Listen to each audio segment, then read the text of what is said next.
Hello everybody, and welcome to Rest and Reason. I'm RP, the Red Panda, and today we're going to be looking at what I consider to be the best beginner board game I have ever played. It is Canvas. And Canvas feels a lot like this. Welcome back to Arts. Is it great or is it stupid? I'm your host, Frederick von Lichtenstein, and today I'm going to be asking questions to fine artists. First off, we have RP, the Red Panda. Sir, can you please describe your piece of art? Well, Frederick, I tried to create a piece of art that was both beautiful but also would appeal to the judges' sensibilities. As you can see, I'm getting awarded many ribbons because I did think through what those judges wanted. But personally, what I like the best about this piece of art is how it really conveys the message of a wandering moment. Wonderful words there. Next up, we have Aaliyah, the elephant. Aaliyah, can you tell us a little bit more about your art piece? I was really nervous about what I should do for my art, and so I decided that I would just go for one thing and hopefully get something. Ah, thank goodness. The judges liked something about my painting. Thank goodness. Very unsure, Aaliyah Elephant on that one. Our final contestant is going to be Who the Hedgehog. Who, can you tell me what your art piece is trying to do? Well, Frederick, I was collating the coefficients of all the different judges and what they wanted, and then I mathematically divided it so that I would make the perfect painting to get points from the judges. Fascinating. And what does this painting mean to you? It means points. Of course it means points. That's what you're supposed to be doing here, getting points. What else is it supposed to be? It's art. You're supposed to like it. Like it. Don't really get that. But hey, I got points. And that has been our segment of Art. Is it great or is it stupid? Thank you so much for joining us. Please join us next time. Now that you know how Canvas feels, let me explain the main mechanic of Canvas, which is market drafting. Market drafting is a really fun system where there are a bunch of cards out in front of the whole table that the table can pick from. Every time that somebody picks one of those cards, if it's the front card, it's free. But if it's any of the other cards, they have to pay a certain amount of something onto each card before the card that they want. This allows for those cards that they skipped to get more valuable. And that makes it so that everybody else starts thinking, I was going to take that, but now it's more valuable, and I'm going to take it. Now, market drafting is an absolutely excellent little mechanic, and this game is one of the best and simplest examples of that mechanic. In Replayability, this game is one of those games that you will easily play 20 or more times in your life. I truly believe that. It is quick, it is simple, and it's a game that you're going to want to play with different people to see what different art combinations they come out with. On Masterability, I actually give this game a 4.5 out of 5, and that's actually my lowest score for this game in general, and I want to explain a little bit about why that is the case. You see, this game is almost 100% masterable every time the best person wins, except for this one flaw that every drafting game has. And that is, if somebody else takes a card before you have the chance to get it. Let me go ahead and show how this works in this game of Canvas. So, I have this card to start out my painting. I need 2 more cards to make this painting perfect. Now, I go ahead and grab this card, because this card works absolutely wonderfully with my painting. Go ahead and look. Looks great. Love it. So it works very well with my painting. However, when I take that card, it then moves all the other cards down, revealing a brand new card. Now, this brand new card is actually one of the best cards I could possibly get for this. Notice how these 3 symbols match, these 2 symbols match, and you get bonus points for both of those. So I really, really want that card, but I can't take it. I just finished my turn, and that means I have to wait for all 3 of the other players to go. and I'm just sitting here, and I'm looking at that card, and I'm hoping nobody takes that card, because I haven't even had a chance to take that card. And the first person doesn't take it. And the second person doesn't take it. But then, to my chagrin, the third person goes boom, boom, boom, and they take it. And now a brand new card comes out, and I never even had a chance to take that last card. Now, there are plenty of other cards here that I could take that would probably work pretty well. This one's not too bad for me, or maybe this one's not too bad for me. But I never got the chance to get that card that I really wanted. And that is exactly the flaw with every drafting game. In Novelty of the Mechanics, this game is absolutely unprecedented. I can't think of any game that has had something like this. The only one even close to similar is Mystic Veil, where you have a bunch of little cards that you slide together to create decks. But that game's a lot more like Dominion or other deck builders. This is one of the only games I know of that puts drafting and making a card that is a painting into a board game. It is absolutely unique and wonderful. In Synergy of Mechanics, this game fits together like absolute clockwork.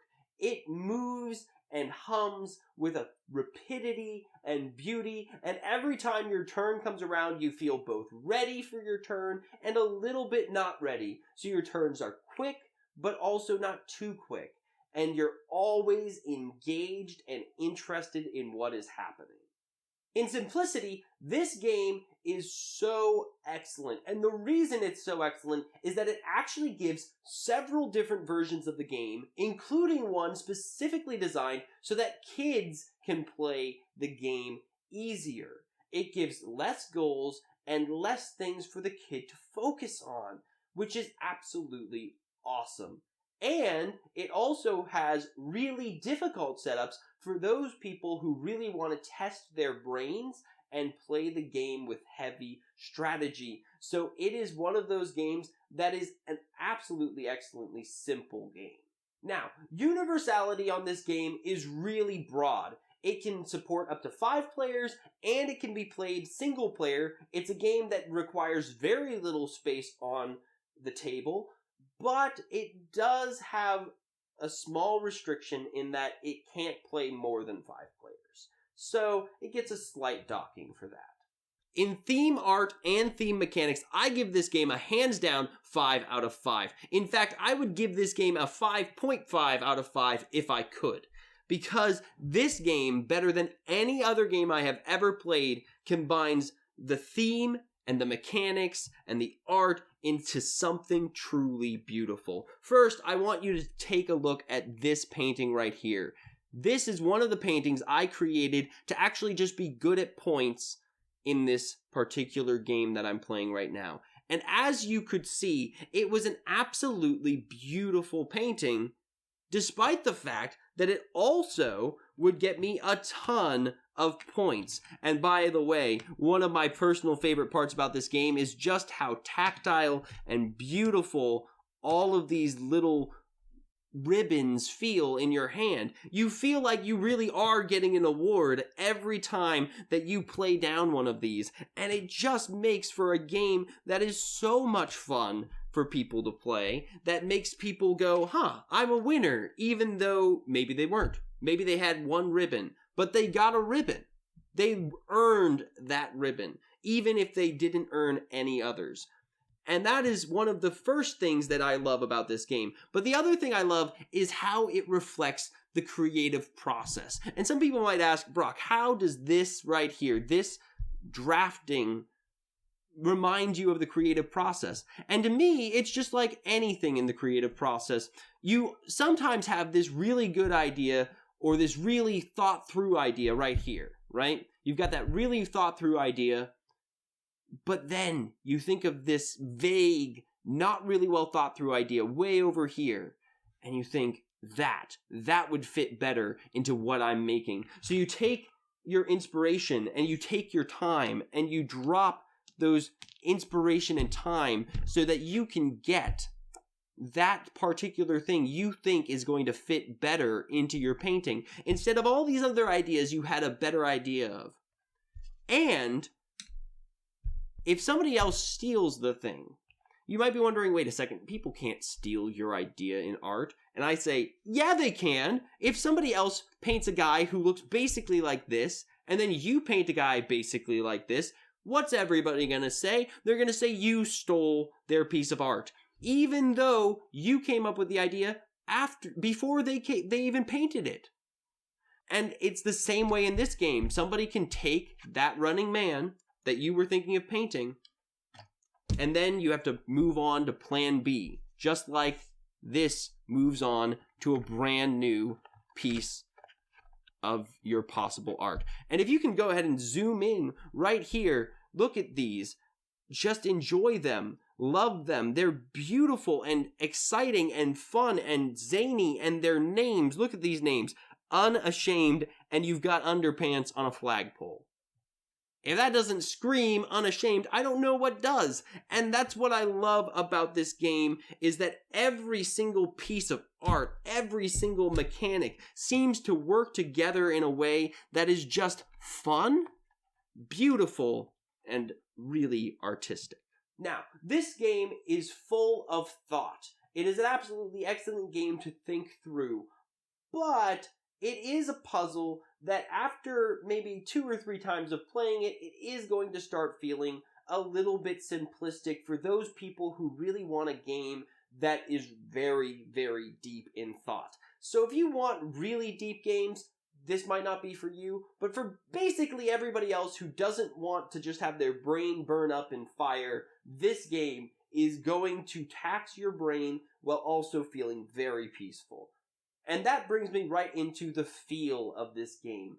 The feel of this game is like making a piece of art, which means that for some people it's going to be a little bit stressful. For some people it's going to be absolutely peaceful. For some people it's going to be very mechanical. For some people they're going to be thinking, what will other people think of this? But that's the great thing. Just like with art, every creator in this game is going to be creating a masterpiece that they want to make and enjoying the game in the way they want to enjoy it. So in total, I give this game a 4.9 out of 5, and that is a full 0.4 higher than any other game I have reviewed. That is a huge gap. That would be like in the 100-meter dash, somebody beating somebody else by a second. It is unheard of.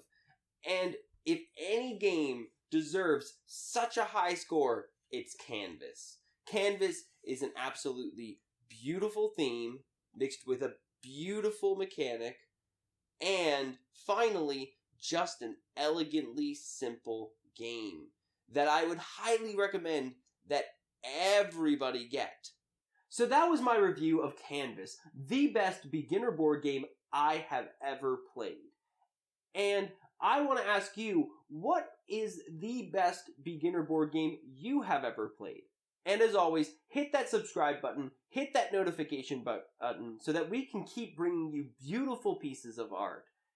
And thank you so much for joining us on Rest and Reason.